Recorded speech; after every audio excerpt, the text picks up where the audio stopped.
sir. How are you? Sorry, I'm a little bit today. I wish I had a good excuse for it, but actually I didn't have lunch, so I needed to eat something before coming up here. Okay, a couple of things at the top, and then we'll get right to it. Mike. Mike's right here.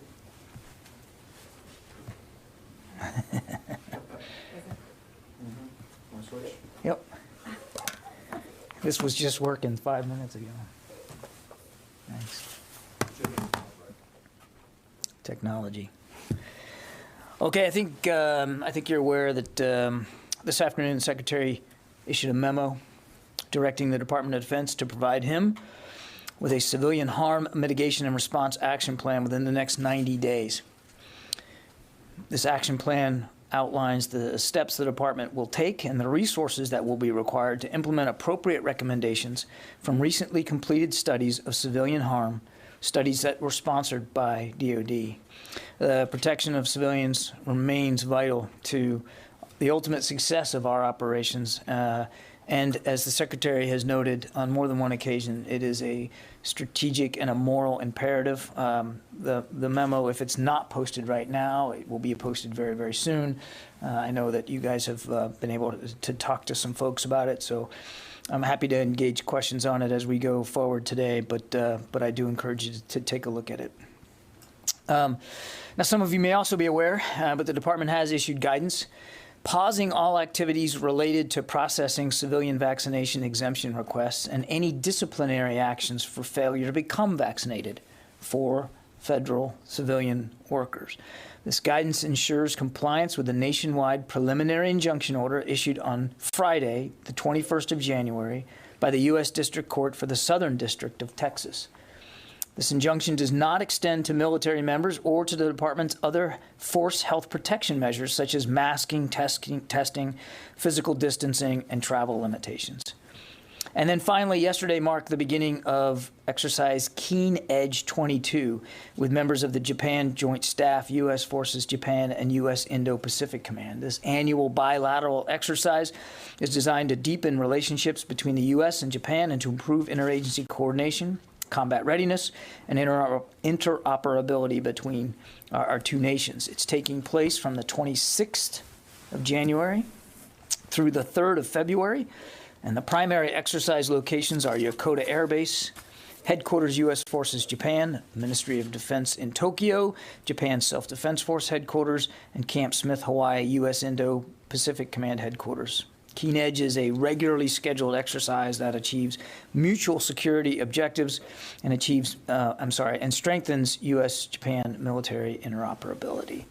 And with that, we'll go to questions. I think, Lita, you are on the phone, if I have this right. Yes. Thanks, John. On Ukraine, a couple of questions, please. Are you still going to be able to release the units that will be heading to for the NATO response force, and to give us an idea of what percentage of those are in the NATO response force and how many or what percentage perhaps are going to be sort of unilateral support to allies? And then secondly, can you, both the Secretary and the Chairman yesterday spoke with their Polish counterparts. Is Poland a priority in some of this military troop decision-making? Will you be sending additional troops to Poland? Thank you. Yeah, so as you know, we talked about the Secretary did place a range of units in the United States on a heightened preparedness to deploy. I can say that today that these units include elements of the 82nd Airborne Division based at Fort Bragg, which regularly, I think you all know, maintains high readiness, as well as elements of the 18th Airborne Corps, also based at Fort Bragg, and some elements at Fort Campbell, Kentucky. Additionally, from Fort Campbell, elements of the 101st Airborne Division, and from Fort Carson, Colorado, elements of the Fourth Infantry Division have also been placed on increased readiness.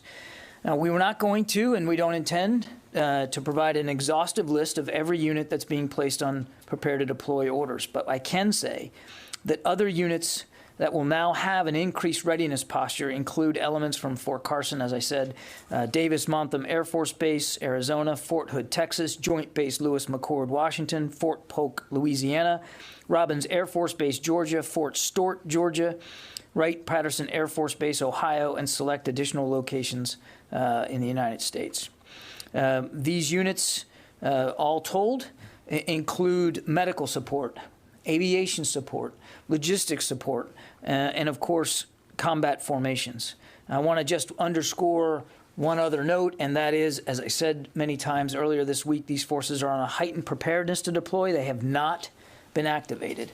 As to your other question on the percentage, I don't have that, but as I've said before, the vast majority of the troops that the Secretary put on Prepare to Deploy are, in fact, dedicated to the NATO response force. And if and when they're activated, we'll be able to provide more specific detail in terms of breakdowns and numbers going forward. On your question about Poland, he enjoyed his conversation with his Polish counterpart yesterday. Lots to talk about, as you might imagine. I don't have any specific decisions with respect to U.S. force presence or posture to read out here today, but rest assured, if there is something like that to be able to speak to and to announce, we'll obviously do that. Jen. John, President Zelensky has said that he's grateful for military aid, but he's not getting what they've really asked for, which is air defense systems, anti-aircraft missiles, the kind of things that could take on the Russian Air Force, not just tanks and ammunition on the ground. Why is the Pentagon refusing to send that kind of weaponry to Ukraine when it's such a crucial time right now as they prepare to defend themselves? I would tell you, I mean, Jen, we talked about the fact that we had an air and missile defense assessment team over there not long ago, in the last month or so. And they had extensive conversations with their Ukrainian counterparts about those very kinds of capability concerns. This is an iterative process. It's ongoing. We've already sent over 3 shipments. There are more coming. I'm not going to get ahead of all that, and I'm not going to speak with great specificity here in terms of the exact systems that are being provided to Ukraine. We are in constant communication with them about their needs and capabilities, and I suspect that those conversations will continue. So when are those weapons going to start arriving? I'm not promising any specific weapon here from the podium or a timeline for it. We have shipped already 3 packages in this latest drawdown package to Ukraine.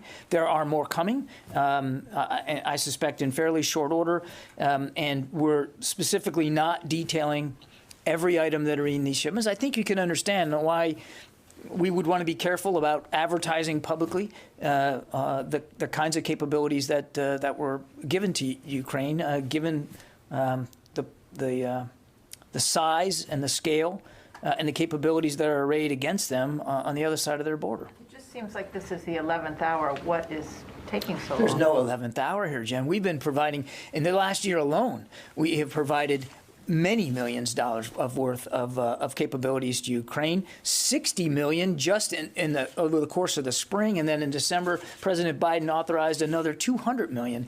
And that's on top of work that 2 previous administrations have been doing to help bolster the self-defense capabilities of the Ukrainian armed forces. So there's no 11th hour here at all. We've been watching this build up over time. That is why we got the 60 million there. We are actually looking at ways we can accelerate some of the shipments that are to come as part of this $200 million package, because we see the continued buildup by Russian forces in the western part of their country and in Belarus. But I take issue with the idea that this is sort of 11th hour Hail Mary pass throwing stuff. I don't know how you can take issue with the 11th hour when there are senior leaders here and the president have called a Russian invasion imminent.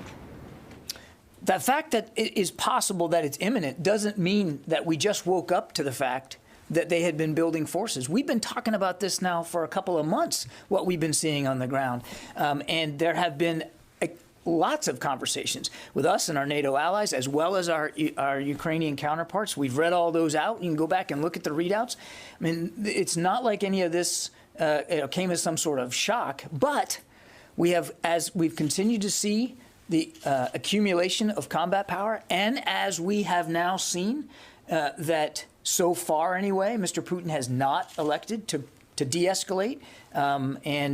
Look, we still believe there's time and space for diplomacy, but thus far it has not achieved the kind of results that the international community would like to see.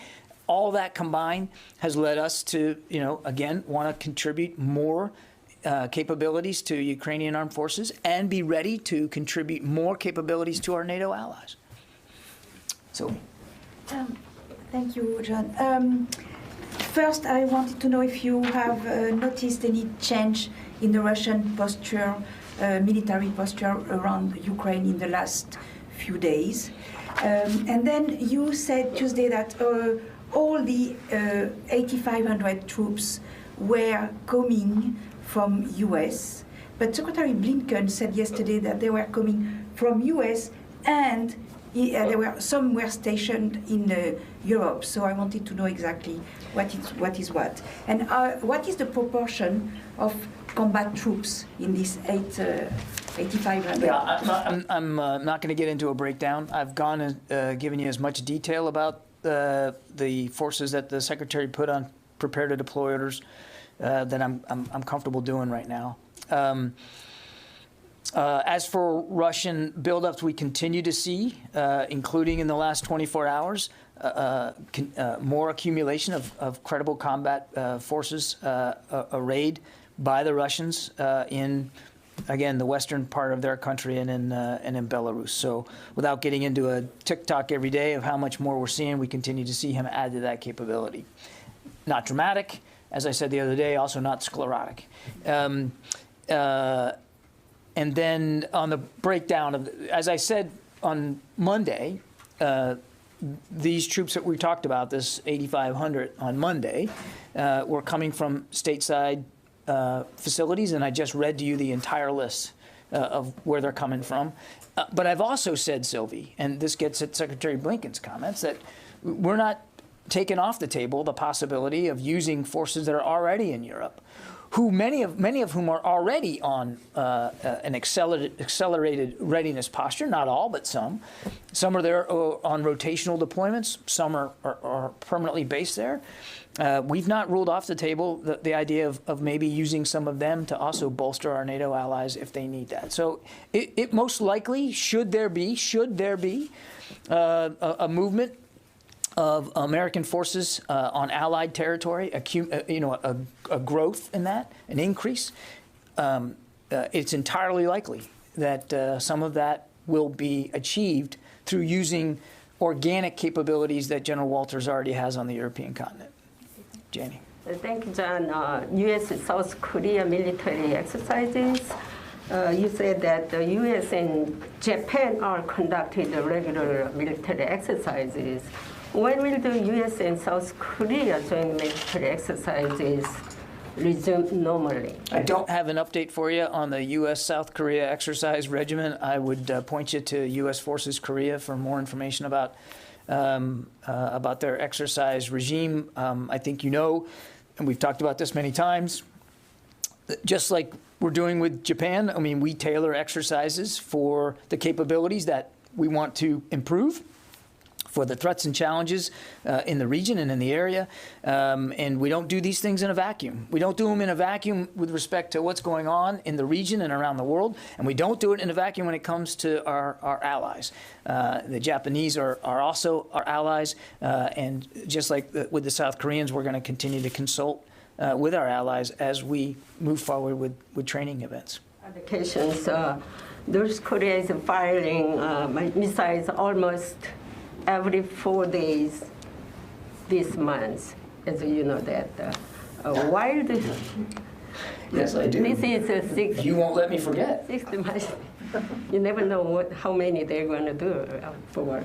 While the United States focus on the Ukraine crisis and the possibility of China's invasion of Taiwan, and North Korea provocative actions are helping China and Russia.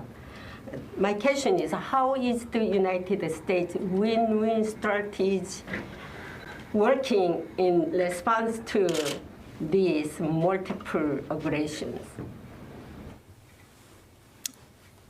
the win-win strategy U.S. have, I think, when way before the former Secretary Rumsfeld had this kind of strategic win-win if other areas together have some conflict, you can win both. You mean like the old construct of being able to win two major wars and yeah. So, Do you have different names or what?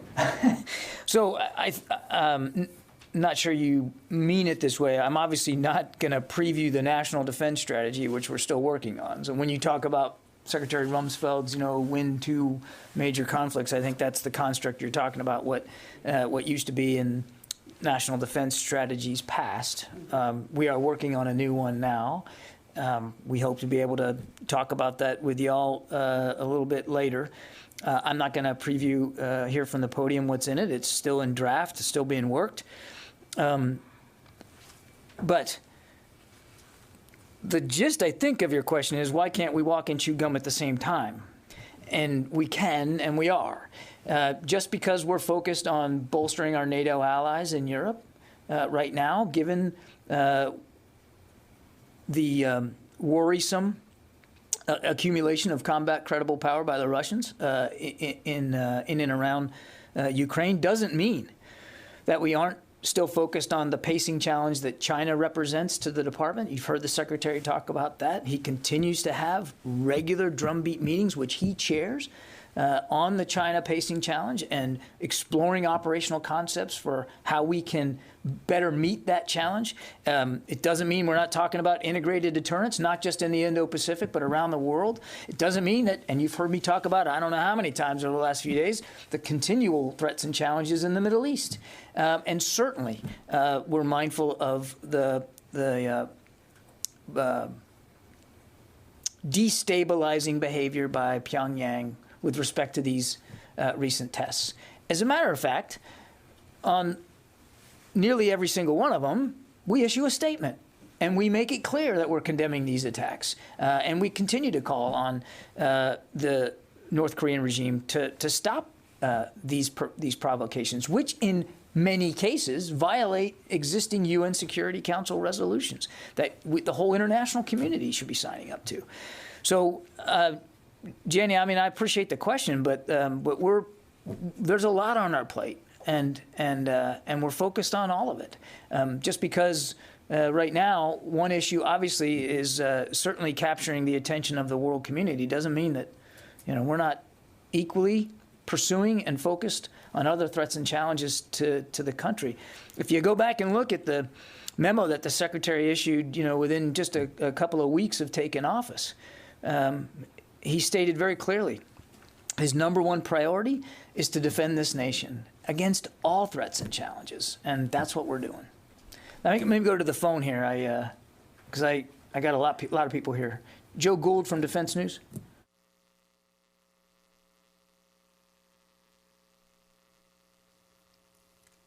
Okay, nothing heard. Jared Suba, Al Monitor.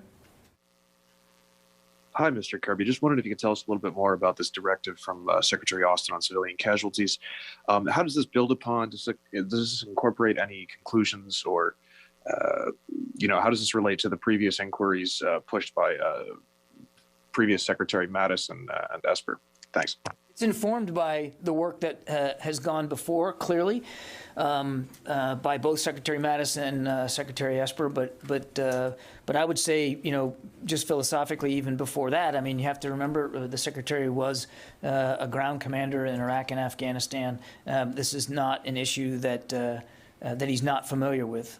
So it's informed by a lot. Specifically, the memo that you'll see today and the decisions that he has made in terms of standing up a civilian harm mitigation team, as well as ordering the establishment of a center of excellence and some additional immediate steps, which you'll see in the memo. Those are more specifically informed by recent studies, independent and as well as departmental reviews, writ large, such as the RAND assessment that was legislated by Congress, and I think you all have also gotten a briefing on that today, as well as more specific strike investigations and strike reviews. So I would point you to, and there's a mention of that in the memo that of what's informing it, but there's a lot there. In fact, I'd be remiss if I didn't say that that some of the thinking that's going into the ways the Secretary wants to have a more structural implementation of changes is also, quite frankly, informed by some recent press reporting, and it would be wrong for us not to also mention that. Jeff Schogel. Thank you. I think you mentioned that elements at Davis-Monthan had been put on heightened alert. Does that mean that A-10s have been told they may have to go to Europe? I am not going into any more detail than what I gave you, Jeff. I described the units to the level of detail that we're comfortable doing. Let's see, I already got Lita Fadi. Thank you, John. I have a question about Monday's attack on Al-Dhafra Air Base. So since that attack, did the department or U.S. forces in the region take any additional measures to enhance force protection? And is the Pentagon considering or considered any new measures to detect and prevent any future threats from the Houthis? Thank you. I would tell you, as you know, Fadi, we don't talk about specific force protection, but I will go so far as to let you know that U.S. forces there in and around Al-Dhafra remain at a heightened state of alert. I think that's as far as I will go. As for any changes going forward, I mean, obviously, we'll rely on the good judgment of General McKenzie and his chain of command in terms of what specific changes they think they might need to make in terms of defenses. But again, we wouldn't detail that from the podium. Louis Martinez. Hi, John. Earlier this week, there was a crash of an F-35C on the aircraft carrier Carl Vinson. The Navy says that they're beginning some arrangements to try to recover it. Is there anything new on that? And can you address any concerns about maybe trying to protect the waters where this plane may have fallen into so that other nations, namely China, don't get their hands on it?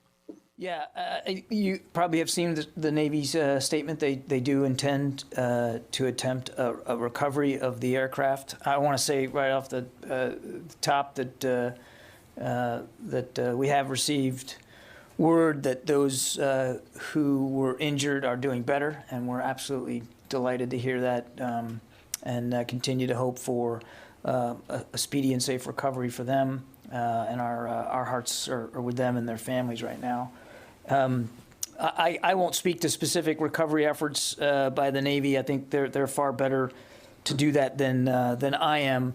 But we're certainly mindful of the value of an F-35 in every respect of what value means. And as we continue to attempt recovery of the aircraft, we're going to do it obviously with safety foremost in mind, but clearly our own national security interests, and I think I'd just leave it at that. Paul Schenkman. Hi, John. Russia announced yesterday that it had deployed 20 or so warships into the Black Sea for supposed exercises as part of broader maritime exercises this month and next. Do you consider this to be a part of the troop buildup that you've criticized in recent days, or recent weeks? And regardless, does the U.S. have any concern about destabilizing action at the Kerch Strait or elsewhere in the region? Thank you. Yeah, I don't have anything specific on the Kerch Strait. Kerch Strait. Sorry, I'll try that. Kerch Strait. But we continue to see an accumulation of Russian military power again. Around and alongside the borders with Ukraine and Belarus, and I mentioned this the other day, and naval power in the Mediterranean and in the Atlantic, and clearly the Black Sea. So I can't speak to their exercise. They should be able to talk to their exercises the way I just did at the top of this briefing. But we have noted and continue to watch increasing naval developments on the Russian side as well. all of this activity is what leads to our concern over Russian intentions here, which, again, as always, remain opaque.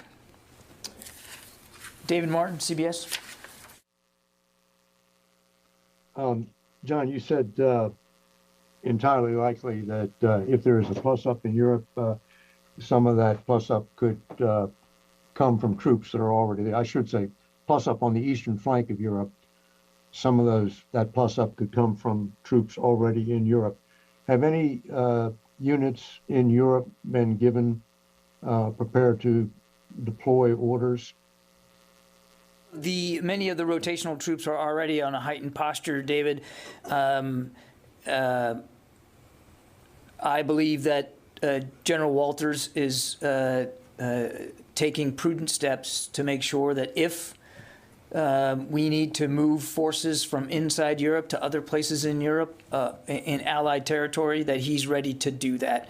The prepare to deploy orders that I spoke about the other day, again, were confined to U.S. domestic units. But as I said to Sylvie, we're absolutely not ruling out the possibility that forces in Europe could also be moved in to help bolster the capabilities of NATO allies. And again, some of these units are already on a heightened state of readiness. I don't know of specific orders that General Walters has given to increase the readiness posture of other units in Europe. But again, I just want to go back to a core principle here. We take our NATO commitment seriously, and we're going to be consulting with allies as we have been, certainly in coming days.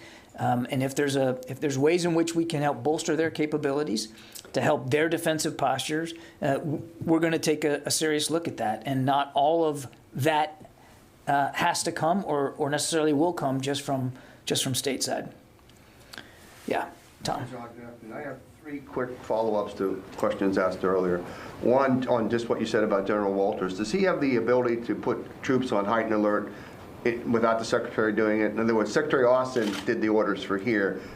General Walters can do that in Europe? As the combatant commander at European Command, he can move forces around intra-theater at his own discretion, yes. Okay. I think, though, you can understand that when we're talking about an issue of this importance, that there is a constant dialogue between General Walters and the chairman of the Joint Chiefs as well as the Secretary. So I wouldn't expect there to be any surprises. The Secretary can also order posture changes in Europe because he is at the top of the chain of command. So it's, I know we like to, not you, but some people like to just, go to what exactly can the commander do without permission. There are things he can do, but again, with a situation like what we're talking about today, there's a lot of cross-pollination and talking. I wasn't trying to do this. I know you weren't. I just wanted to make that point. And the other two follow-ups real quick. On the F-35 that Louis brought up, Chinfo was a little bit opaque in responding as to whether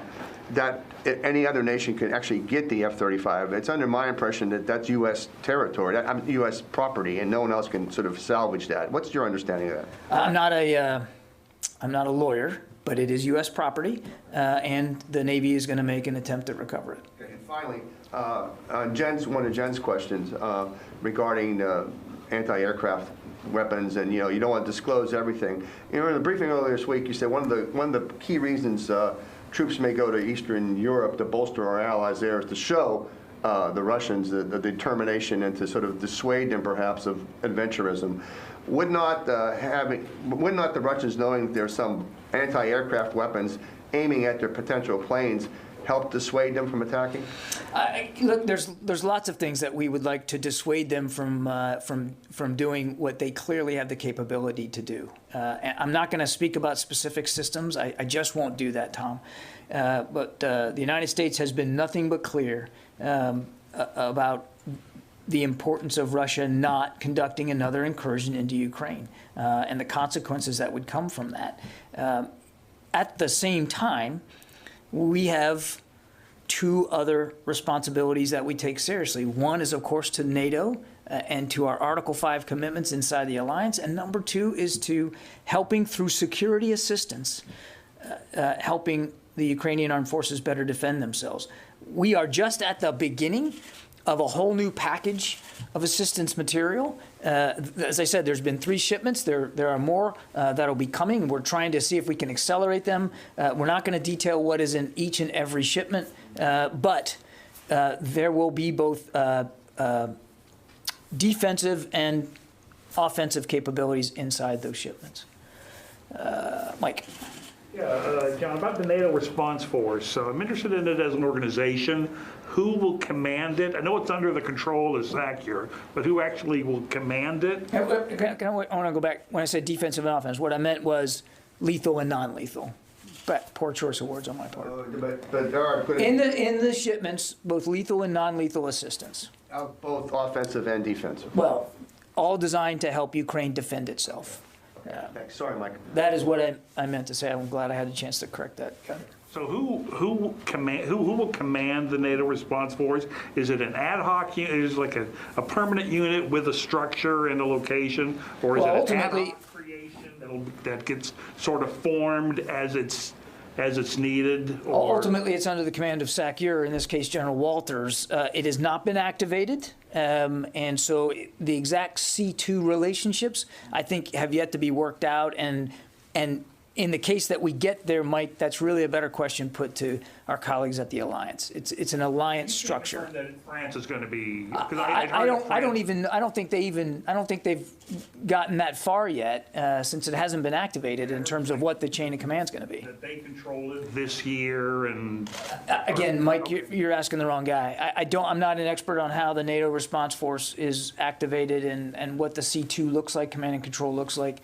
I'd point you to my colleagues in Brussels. For the 8,500 Americans, will there be an overall American officer in charge? I assume it's mostly Army and Air Force from the bases that you've said. Is there going to be the whole? Is it all 85 going to possibly go over there? Will they be doled out? The 8,500 comprise our contribution to the NATO response force, and there are, as I said at the opening, there's a myriad of capabilities in there. Everything from medical support to ground forces. If they're activated, and whether it's all in one chunk or piecemeal based on what the alliance feels it needs the NRF to actually look like, I think is just yet to be determined. Yeah, Oren. On civilian casualties, other than the review of the March 2019 strike in Baghuz, Syria, are there other open reviews or investigations of potential incidents of civilian casualties? And was there any review opened up after the recent U.S. and coalition strikes related to supporting the SDF near Hasaka prison? I'm not aware of any other open investigations or reviews of allegations of civilian harm, and that would include the ongoing operation right now in Syria around the Hasaka prison. Yeah, Ellie.